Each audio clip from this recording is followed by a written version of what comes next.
নমস্কার, আমি জয়দেব শাস্ত্রী। নামের মধ্যেই লুকিয়ে আছে রহস্য। অক্ষয় সংস্কৃত শব্দ, যার অর্থ যা কখনো ক্ষয় হয় না, যা চিরন্তন। তৃতীয়া, বৈশাখ মাসের শুক্ল পক্ষের তৃতীয় তিথি। এই দুটো শব্দ মিলে তৈরি হয়েছে হিন্দু ধর্মের সবচেয়ে শক্তিশালী ও পবিত্র দিনগুলোর একটি, অক্ষয় তৃতীয়া।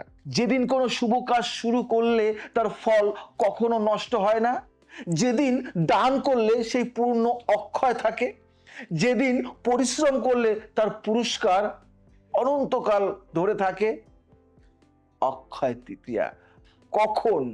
দিক পঞ্চাঙ্গ অনুসারে বৈশাখ শুক্ল তৃতীয়া তিথি 19 এপ্রিল 2026 তারিখে সকাল 10টা 49টায় শুরু হবে এবং 20 এপ্রিল 2026 তারিখে সকাল 7টা 27টায় শেষ হবে। উদয় তিথি অনুসারে অক্ষয় তৃতীয়া 19 এপ্রিল 2026 তারিখে উদযাপিত হবে। পৌরাণিক কাহিনী যে গল্পগুলি আজও শিহরণ দেয়।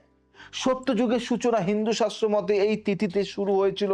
সত্যযুগ পৃথিবীর সবচেয়ে পবিত্র যুগ, যে যুগে সত্য ধর্ম ও ন্যায় ছিল সর্বোচ্চ। মহাভারতের সেই অলৌকিক ঘটনা জানো? পাণ্ডবরা যখন বনবাসে, তখন ঋষি মুনি ও অতিথিদের খাওয়ানো তাদের জন্য কঠিন হয়ে পড়েছিল। যুধিষ্ঠির সূর্যদেবের তপস্যা করলেন। সূর্যদেব খুশি হয়ে দিলেন অক্ষয় পাত্র, এক অলৌকিক পাত্র যা থেকে অসীম খাবার বের হতো, কখনো শেষ হতো না। সেই দিনটি ছিল অক্ষয় তৃতীয়া। আর একটা গল্প আছে, কুচেলার ভাগ্য বদলের দিন। শ্রীকৃষ্ণের বাল্য বন্ধু কুচেলা মানে সুদামা ছিলেন অত্যন্ত দরিদ্র। লজ্জায় বন্ধুর কাছে কিছু চাইতে পারছিলেন না, শুধু নিয়ে গিয়েছিলেন এক মুঠো চিড়ে। কিন্তু কৃষ্ণ সেই ভক্তির মূল্য দিলেন অফুরন্ত সম্পদ দিয়ে। সেই দিনটিও ছিল অক্ষয় তৃতীয়া। এই কারণেই বিশ্বাস, এই দিন ভক্তি ও বিশ্বাসের সাথে যা চাওয়া হয় তা অক্ষয় হয়ে ফিরে আসে। বেদব্যাসের মহাকাব্য রচনা এই তিথিতেই মহর্ষি বেদব্যাস গণেশকে দিয়ে মহাভারত লেখা শুরু করেছিলেন। জ্ঞানের এক অক্ষয় ধারার সূচনা হয়েছিল সেই দিন।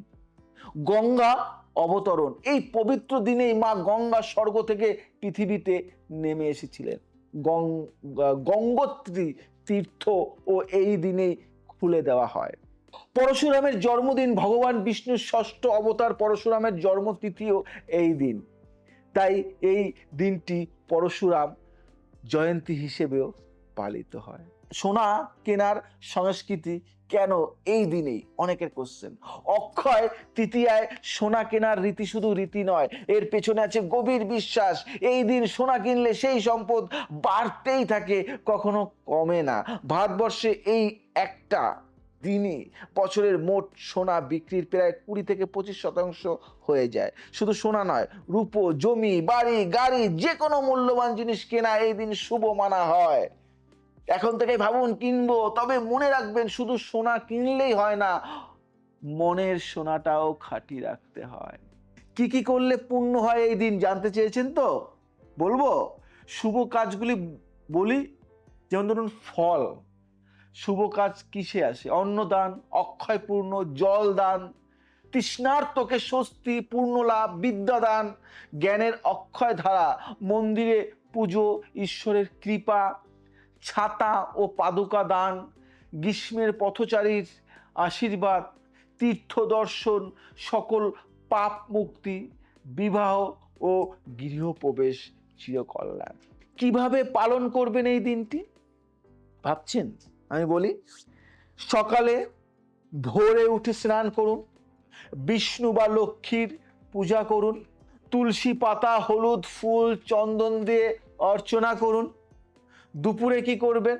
কোনো গরিব মানুষকে খাওয়ান, শুকনো খাবার, ফল বা জলের ব্যবস্থা করুন। সন্ধ্যায় কি করবেন? পরিবারের সবাই মিলে বসুন, প্রদীপ জ্বালান, কোনো নতুন কাজ শুরু করুন, ব্যবসা, পড়াশুনো, সঞ্চয়, যাই হোক। বিভিন্ন প্রান্তে বিভিন্ন নামে, যেমন ধরুন গুজরাটের ব্যবসায়ীরা নতুন হিসেবের খাতা খোলেন, বাংলায় হালখাতা, পুজোর ধারা মেনে চলেন অনেকে। তো এটা যদি বলি, তো জগন্নাথ মন্দিরে বিশেষ রথ নির্মাণ শুরু হয় কোথায়? উড়িষ্যায়। দক্ষিণ ভারতে শিশুদের বিদ্যারম্ভ করানো হয় এই দিন।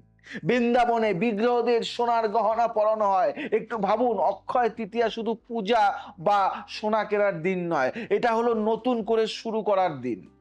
পুরনো রাগ, অভিমান, হতাশা ছেড়ে দিয়ে একটা অক্ষয় ভালোবাসা, অক্ষয় সম্পর্ক, অক্ষয় স্বপ্ন গড়ে তোলার দিন। যা দান করো প্রেম দিয়ে, যা দান করো প্রেম দিয়ে, তা ফিরে আসে বহু গুণ হয়ে। বুঝলে? শেষে একটা কথা বলবো, এই দিনটি মনে করিয়ে দেয় জীবনে যা সত্যিকারের মূল্যবান তা কখনো ক্ষয় হয় না। ভালোবাসা ক্ষয় হয় না, বিশ্বাস ক্ষয় হয় না, পরিশ্রম ক্ষয় হয় না। অক্ষয় তৃতীয়ার শুভেচ্ছা আগাম সবাইকেই জানালাম। ভালো থাকো, সুখে থাকো, সবাইকে ভালো রাখো এবং আসো আমরা নতুন করে বাঁচি এবং একে অপরের হাত ধরে বাঁচি, ভালোবাসতে শিখি। একটা জিনিস নিজের মধ্যে থেকে আমরা এই নতুন সংকল্প করব, কি?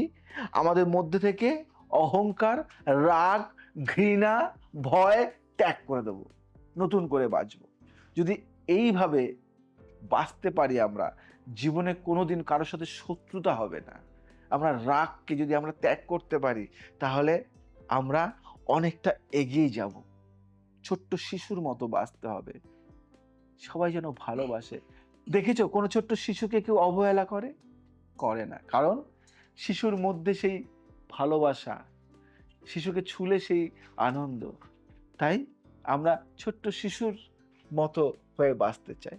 যাই হোক, আজ আসি, আবার আসবো নতুন কিছু নিয়ে। ভালো লাগলে শেয়ার করো, লাইক করো, কমেন্টস করো। জয় শ্রী ঠাকুর।